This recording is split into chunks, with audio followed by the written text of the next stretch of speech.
Section 1. Introduction. Myths, facts, and the lure of Irish gold. Many people think of Ireland. They imagine a magical land, a land filled with myths. They picture leprechauns. They see them guarding pots of gold, pots hidden at the end of rainbows. A lovely story, a powerful image. But most of these tales are not true. They are myths. The real story of Irish treasure is different, far more fascinating. A story of real people, a story of great skill, a story of deep history. This essay will explore that real story. We will look at the facts. We will separate them from the myths. We will discover the true treasures of Ireland, from ancient ornaments to the small coins people used every day. Section 2. The First Treasures. Metalwork of Ancient Ireland. Long before written history, people in Ireland were creating extraordinary things. This was the Bronze Age, around 2500 BC. These early people were masters of metal. They learned to work copper and tin to make bronze. They made tools. They made weapons. They made beautiful ornaments. Ireland's first treasures. They are not coins. They are objects of beauty and status. They show a society that valued art and craftsmanship. The ground itself became a keeper of these riches. One of the most iconic treasures is the lunula, a crescent-shaped gold collar, decorated with fine, incised geometric patterns. More have been found in Ireland than anywhere else in Europe.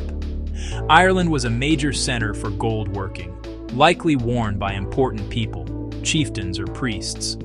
Later, spectacular gold torques, massive twisted neck rings appear. The Glenansheen gorget, a sheet gold collar with decorated bosses, is magnificent. These pieces speak of hierarchy, wealth, and belief. The Roman Empire was a giant, yet it never conquered Ireland. Ireland remained outside Rome's control, but trade and raiding linked Ireland with Roman Britain. With contact came Roman coins, money in a familiar form. Hordes of hundreds, even thousands, show a significant influx. Some through raids, much through peaceful trade. The Irish traded cattle, hides, and at times, people. In return, wine, glass, and coins. Coins were valued for their silver, melted into brooches and pins. Others were worn as pendants or sewn to clothing, status symbols. These coins challenge the myth of isolation. They are documents of interaction and influence. Without conquest, Ireland was still touched by Rome's power. These were the seeds of coin use that would grow later. It is a surprising connection. In the late 8th century, longships brought fierce warriors from Scandinavia. They plundered monasteries for gold and silver, a time of fear, but then they stayed and built. They founded Ireland's first towns, Dublin, Waterford, Wexford. Vikings prized silver, not gold, and brought vast quantities through trade and loot. Their networks stretched to Russia and the Middle East. Dirhams and pennies flowed in. Viking hordes mix whole coins, fragments, arm rings, brooches, and hack silver. Value was by weight, not design, a practical multi-currency solution. Wealth was buried for safekeeping. Some owners never returned. Each hoard is a time capsule of Viking Ireland. It is a world built on very real, often chopped up, silver. Eventually, Vikings yielded to a new force, the Normans, in 1169. Builders and organizers, they reshaped power. For the first time, coins were minted systematically in Ireland. Under King John in the 1190s, silver pennies and halfpennies. The king's image and mint legends, symbols of new authority.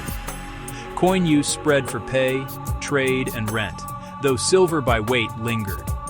Foreign coins persisted, but standardized royal coinage became the norm. Designs, mints, and metal content trace the ebb and flow of power. From the 1400s to the 1700s, politics fractured money as power fractured land. English control shrank to the Pale. Beyond lay Irish and Anglo-Irish lords. Official coins existed, but a confusing mix circulated in reality. People became experts at judging weight and fineness. Barter persisted.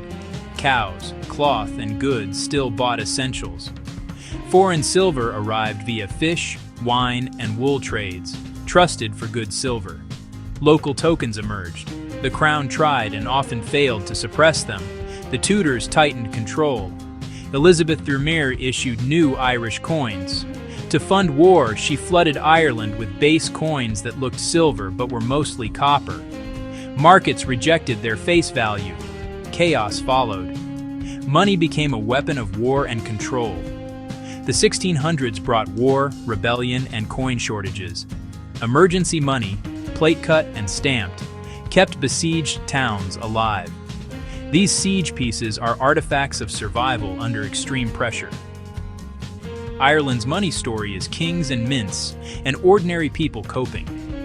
A Spanish silver piece and Irish gun money capture a century's contradictions. Small coins, humble yet mighty, fueled daily life. They bought food, paid rent, and told a people's story of survival. Every nick and clip is a record of Ireland's turbulent economy. Beyond coins, Ireland's soil revealed sacred treasures from the golden age of Christianity. Two boys digging potatoes found the Ardagh hoard in County Limerick. The Ardagh chalice, silver, bronze, gold, glass, enamel, a masterpiece of Irish art. With it, a smaller chalice and 4 exquisite brooches, likely buried in the 10th century to hide them from Vikings. In 1980, at Derrynaflan, a hoard yielded another splendid chalice, a paten, a strainer, and a basin. The craftsmanship rivals Ardagh, devotion wrought in metal. These were sacred objects for worship, not pirate loot. The Broider hoard, Iron Age gold, surfaced near Lough Foyle in 1896. A tiny gold boat with benches, oars, and mast, a miniature masterpiece. With bowl, torques, and a swirling lateen collar. Prestige beyond price. A landmark case deemed it a votive offering. The treasure stayed in Ireland. The field was once sea. The boat hints at gifts to a sea deity. It echoes a deep tradition.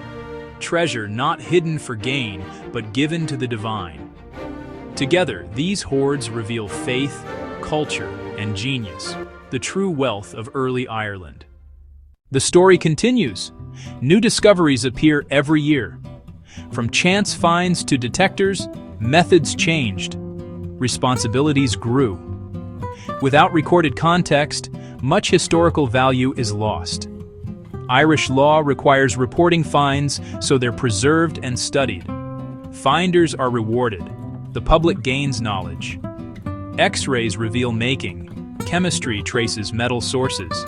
Pollen dates burials. Hobbyists, laws, and science together unlock the past. We began with myths, rainbows and pots of gold. The facts are richer: skill, faith, trade, survival. Visit a museum. Look closely. Imagine the hands that made and used these objects. Ireland's real treasure is knowledge, a story richer than any pot of gold. If you enjoyed this journey, subscribe for more.